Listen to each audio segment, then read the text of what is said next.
زکوٰۃ حقیقت میں ہے کیا، اس کو سمجھ لیجئے۔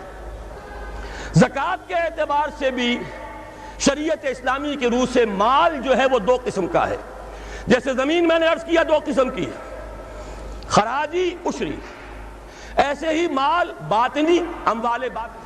کسی شخص نے گھر میں کچھ پیسہ رکھا ہوا پس انداز کر کے، یہ اموال باطنی ہے۔ کسی نے زیور رکھا ہوا ہے، چلیے سونے کی ڈلی رکھ لی ہے کسی نے، کسی برے وقت کے لیے، پتہ نہیں نوٹ جو ہیں وہ تو دھیلے کے رہ جائیں، جیسے کویتی دینار ہو گیا تھا، کہیں ایسی آفت نہ آ جائے کوئی تھوڑا سا سونا لے کر رکھ لو۔ یہ جو گھر میں چھپا ہوا مال ہے یہ اموال باطنی ہے، ان کی زکوٰۃ اسلامی ریاست نظام خلافت زبردستی نہیں لیتی، ورنہ تو گھر گھر جا کے جامع تلاشی کرنی پڑے گی، ٹرنک کھولنے ہوں گے، تکیے ادھیڑ کر دیکھنے ہوں گے کہیں کچھ رکھا ہوا تو نہیں ہے۔ اسلام کا نظام فطرت ہے۔ اموال باطنہ میں آپ کو آزادی ہے، زکوٰۃ دیں جسے چاہیں دے دیں، آپ کا اور اپنے رب کا معاملہ ہے، وہاں حساب جا کے دے دیجئے گا۔ اموال ظاہری کی زکوٰۃ جبراً لی جائے گی۔ وہ کیا ہے؟ یہ مال ہے جو دکانوں میں ہے، اموال تجارت، یہ فیکٹریاں ہیں جن میں فنش پروڈکٹ بھی ہے، خام مال بھی ہے، یہ بھیڑ بکریوں کے گلے ہیں، ہزار ہزار بھیڑیں اور ہزار ہزار بکریاں، اونٹوں کی قطاریں، یہ ہے جو ظاہر مال ہے، سامنے ہے، کہاں چھپا کر لے جائیں گے؟ گودام بھی ہے تو وہ گھر تو نہیں ہے، گودام کی تلاشی ہو سکتی ہے، دکان کا حساب لگایا جا سکتا ہے۔ فیکٹری کے اندر اس کی زمین، اس کی مشین، اس کے ٹولز ایگزمپٹ، اس پر زکوٰۃ نہیں ہے۔ لیکن جو بھی مال ہے اس میں وہ دو شکلوں میں ہوگا، یا خام مال ہے، کپڑا بنانے کا کارخانہ ہے تو دھاگا پڑا ہے اتنے کروڑ کا، تیار کپڑا ہے اتنے کروڑ کا، اس کا 2.5% دے دیجئے۔ مال ہے 5 لاکھ کا دکان کے اندر، 2.5% دے دیجئے، اموال ظاہرہ ہے۔ اور اس میں اس سے کوئی غرض نہیں کہ سال بھر میں آپ نے کچھ کمایا کہ گوایا، جب تک آپ نصاب کی حد سے اوپر ہیں، چاہے آپ کا اس سال میں آدھا مال گیا، 10 لاکھ کی مالیت تھی، اب آپ 5 لاکھ کے ہیں، لیکن 5 لاکھ پر بھی آپ کو 2.5% دینا ہے، چاہے کمایا ہو چاہے گوایا ہو۔ اور یہ ٹوٹل پر ہے، کسی اکاؤنٹنٹ کی ضرورت نہیں، جو تاریخ معین ہے جا کر دیکھیے کیا مال پڑا ہوا ہے، 2.5% حساب کر کے دے دیجیے۔ اتنی رقم آئے گی۔ ابھی جو کہہ رہے تھے جنرل صاحب کہ یہ نعرہ بھٹو نے لگایا، یہ بالکل وہی بات ہے جو علامہ اقبال نے فرمائی ہے، مغربی تہذیب میں بھی ایک حصہ حق کا ہے، اگرچہ باطل نے اس کے اوپر پورا غلبہ حاصل کر لیا، لیکن حق کا حصہ اس میں بھی تھا۔ وہ کیا تھا؟ اوہام پر اپنی بات نہ قائم کرو، لا تقف ما لیس لک بہ علم ان السمع والبصر والفؤاد کل اولئک کان عنہ مسئولا۔ علم پر بات کرو، وہم پر نہیں، محض تصورات پر نہیں، محض توہمات پر نہیں، علم پر، موقف تمہارا علم پر قائم ہونا چاہیے۔ یہ بات تھی، انہوں نے لی، توہمات کو ختم کیا، کھول آنکھ، زمین دیکھ، فلک دیکھ، فضا دیکھ، مشرق سے ابھرتے ہوئے سورج کو ذرا دیکھ۔ لہذا سائنس بڑھی، ٹیکنالوجی بڑھی، آئی ان کے ہاں ترقی آئی۔ اسی طرح یہ سمجھ لیجئے روٹی، کپڑا اور مکان کوئی کافرانہ نعرہ نہیں تھا، یہ افراد کا بنیادی حق ہے، اور تاریخ انسانی میں پہلی مرتبہ عمر فاروق نے اس حق کا بیان کیا۔ اگر دجلہ اور فرات کے کنارے ایک کتا بھی بھوکا مر گیا تو عمر قیامت کے دن ذمہ دار ہوگا۔ کون مارکس ہے، کیا پدی اور کیا پتی کا شوربہ، کون کوئی جدید تصورات دینے والے ہوں گے؟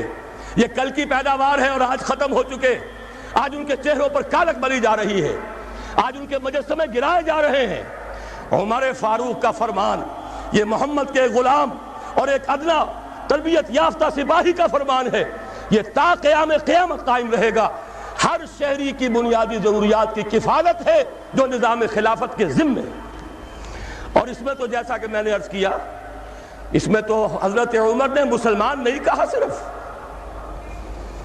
صرف مسلمان نہیں، جانوروں تک بات پہنچا دی۔ اس کا مطلب یہ کہ غیر مسلموں کا بھی حق ہے، اس لیے کہ حضرت عمر ہی نے ایک مرتبہ دیکھا تھا، کسی صوبائی دارالحکومت کے دورے پر گئے تھے، کوئی ایک بڈھا غیر مسلم غالباً مجوسی تھا، وہ کچھ خیرات مانگتا پھر رہا تھا، بہت بوڑھا ضعیف۔ وہاں کے عامل سے حضرت عمر نے پوچھا یہ کیا معاملہ ہے، یہ خیرات مانگنے پر کیوں مجبور ہو گیا؟ تو انہوں نے کہا غریب ہے اور اس کے پاس کوئی ذریعہ نہیں ہے۔ فرمایا یہ بڑا ظلم ہے کہ جب یہ جوان تھا، کماتا تھا، ہم اسے جزیہ لیتے تھے، اور آج اگر یہ بوڑھا ہو گیا ہے اور اس کا کوئی والی وارث نہیں ہے تو ہم نے اسے سڑکوں کے اوپر بھیک مانگنے کے لیے چھوڑ دیا، اس کا بھی وظیفہ مقرر ہو جائے گا۔ یہ ذمہ داری، یہ کفالت عامہ ہر شہری کے لیے۔ اور یہ جان لیجئے تجارت میں اور صنعت میں یہ سارا فساد جو اس وقت ہے وہ اس وجہ سے ہے کہ عام آدمی، عام کسان، عام مزدور مجبور ہے کہ سرمایہ دار اور جاگیردار کی ٹرمز پر کام کرے۔ نہ کرے گا تو کیا کرے گا؟ ٹریڈ یونین بنا لیجئے، وہ بھی جیبی ٹریڈ یونین بنا لیں گے، ان کے اپنے ایجنٹ ہوں گے۔ اب لڑیے، خون کس کا جائے گا؟ مزدور ایک دوسرے سے ٹکرائیں گے، کچھ حاصل نہیں۔ اسلام نے کیا نظام دیا ہے؟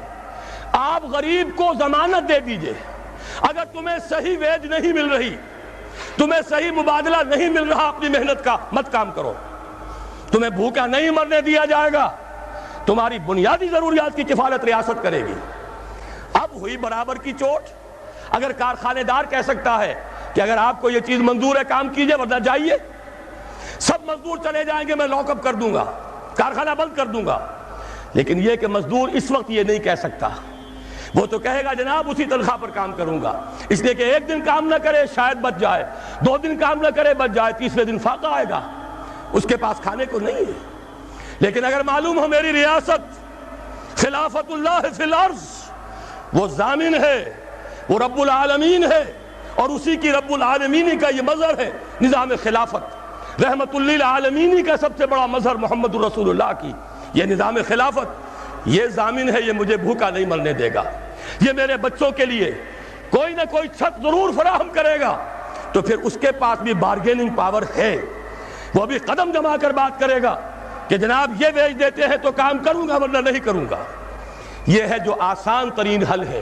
باقی یہ کہ جبر کیا تھا روس نے، اس کا حشر دیکھ لیا، اور سرمایہ دارانہ نظام اس وقت تو بڑا خوش ہے، اس کے ڈنکے بج رہے ہیں، اس کی فتح ہو گئی، سب سے بڑا دشمن سرنگوں ہے، وہ تو سجدہ کیے ہوئے ہے۔ لیکن یہ کہ واقعہ یہ ہے سرمایہ دارانہ نظام کے اندر جو کنٹرڈکشنز ہیں، جو تضادات ہیں، اب وہ ظاہر ہوں گے۔ جب باہر مقابلہ تھا، اندر کی لڑائی ختم تھی، اب اندر سے فساد ابھرے گا، اندر سے ایکسپلوژن ہوں گے۔ یہ غیر فطری نظام، یہ غیر انسانی نظام، یہ غیر معقول نظام ختم ہو کر رہے گا۔ کاش کہ اس کی جگہ صحیح، معتدل، متوازن، عادلانہ نظام خلافت، اس کا کوئی نمونہ ہم دنیا کے سامنے پیش کر دیں۔ اس وقت پوری دنیا کی طرف ہماری ذمہ داری ہے، ساری نوع انسانی کے ہم مقروض ہیں کہ ہمارے پاس ہدایت ہے، لیکن ہم اس پر خزانے کا سانپ بن کر بیٹھے ہوئے ہیں، نہ خود عمل کرتے ہیں نہ دوسروں کے سامنے نمونہ پیش کرتے ہیں۔